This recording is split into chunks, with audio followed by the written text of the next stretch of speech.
Thank you for being with us for Day 2 of the 5th International Vatican Conference.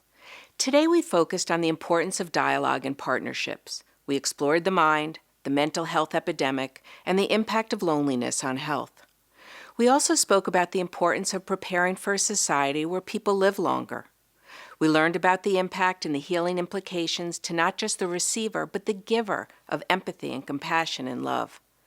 And we discussed extending care into the community and the home through telemedicine and other interventions. We spoke about delivering cutting-edge therapies to people who might never otherwise receive them, and how together we can build a more equitable healthcare system.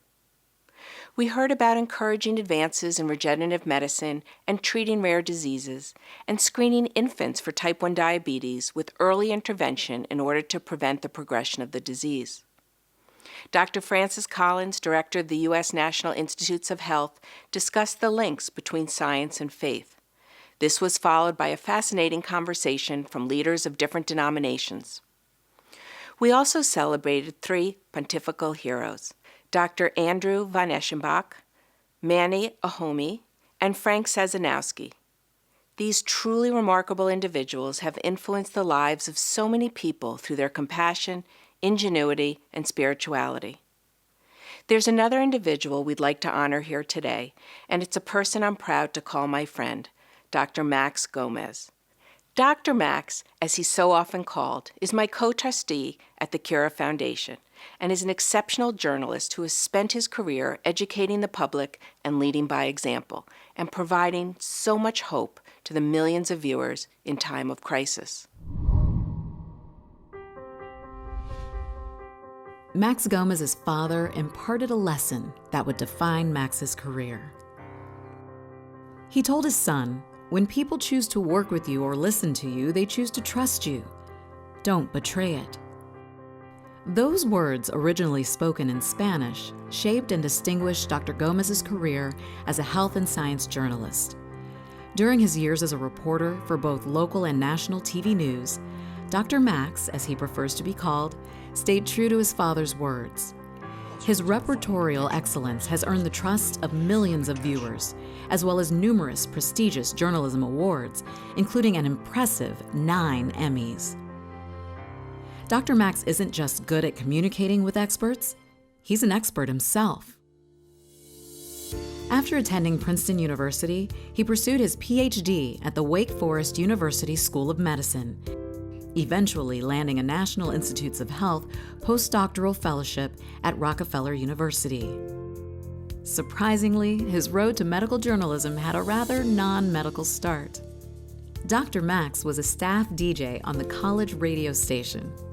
It was only after a nudge from a classmate that Dr. Max swapped the headphones of a radio DJ for the microphone of a TV reporter.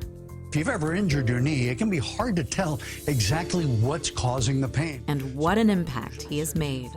His gift for distilling complex technical information into easy-to-follow explanations helps to distinguish Dr. Max as a consummate communicator. Congratulations to Well both you guys. done. Now, I don't know, how do we address you now? Do we have to, Dr. Gray Hair. Add in his signature, calm, measured delivery with its occasional touches of humor, and it's understandable why so many consider him more than just an authoritative, trusted voice, That's the subject of ongoing, intense research. but almost as a friend.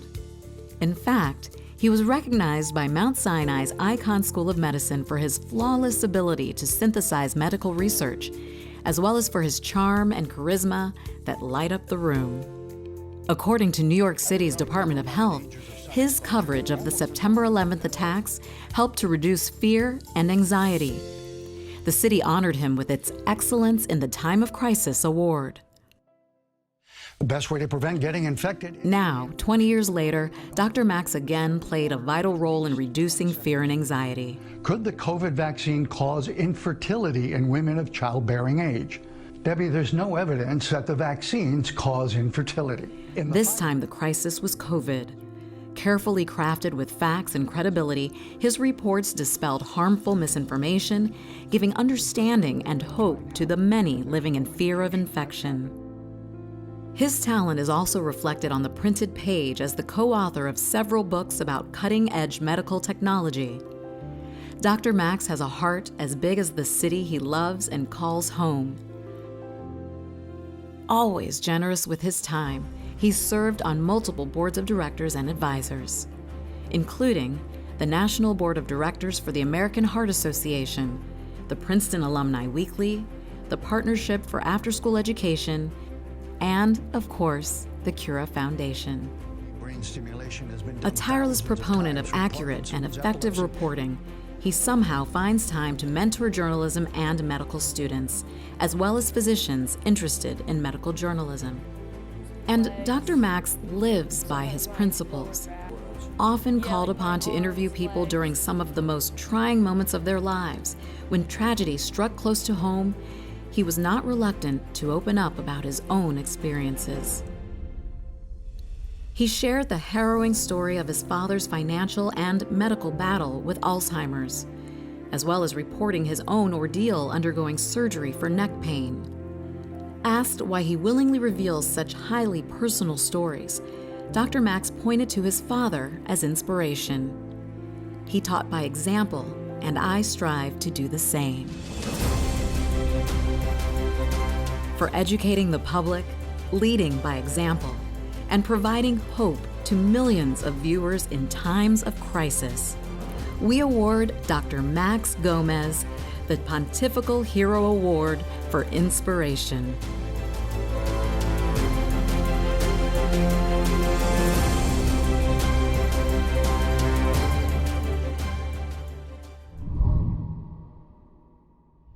Thank you, Max, for your dedication, commitment, and most of all, your friendship.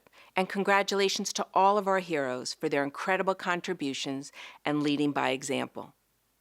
Before closing, we want to once again thank our moderators and our speakers for their participation, as well as the generous support of our collaborators, our grantors, supporters, and benefactors. They include Sanford Health, Cellularity, Akkad Holdings, the John Templeton Foundation, the Leona and Harry Helmsley Charitable Trust, Sorrento Therapeutics, Aspire Capital, Hackensack Meridian Health, the University of California, San Diego T. Denny Sanford Institute for Empathy and Compassion, United Therapeutics, Alliance Global Partners, the Guthrie Jackson Charitable Foundation, Moderna, AARP, the Eliza and Hugh Culverhouse Family Foundation, Lawrence Krimker, John and Mary Papajohn, the Produce Marketing Association, Tivity Health, the Breton Family Fund, Steve Burns, CRISPR Therapeutics, the Gary and Mary West Foundation, Healthy Villages, Horizon Blue Cross Blue Shield of New Jersey, JDRF, First Quality, Piper Sandler, Michael and Jill Solomon, Stern Ages Ventures, the Church of Jesus Christ of Latter-day Saints, Cryoport, Dr. Randall Proust, the Susan Scott Foundation, Amicus Therapeutics, Arlene and Martin Bednar, Healthscape Advisors, Malik's Pizza Palace, Selective Benefits Group, Sovereign Order of Malta, and those donors who choose to remain anonymous. We are here today because of their generosity. Please be sure to join us tomorrow at 9 a.m. for Day 3 of the 5th International Vatican Conference. We'll start with a roundtable discussion on the relationship between the mind, body, and soul as part of our Bridging Science and Faith series. This will be followed by comments from the Vatican Secretary of State, His Eminence Cardinal Parolin. We will also study the impact of the environment on our health, discuss how technology and data are enabling medicine outside of the hospital, and we'll hear from a few individuals who share new perspectives around philanthropy. We are also honored to have a special message from Pope Francis, so please join us and remember to extend the dialogue by using your social media channels to share the highlights of the conference under the hashtags Unite to Prevent and Unite to Cure. Please also remember to tag us using @CuraFDN on Twitter, Instagram, and LinkedIn, as well as @The Cura Foundation on Facebook. In the meantime, have a wonderful evening, and we'll see you tomorrow.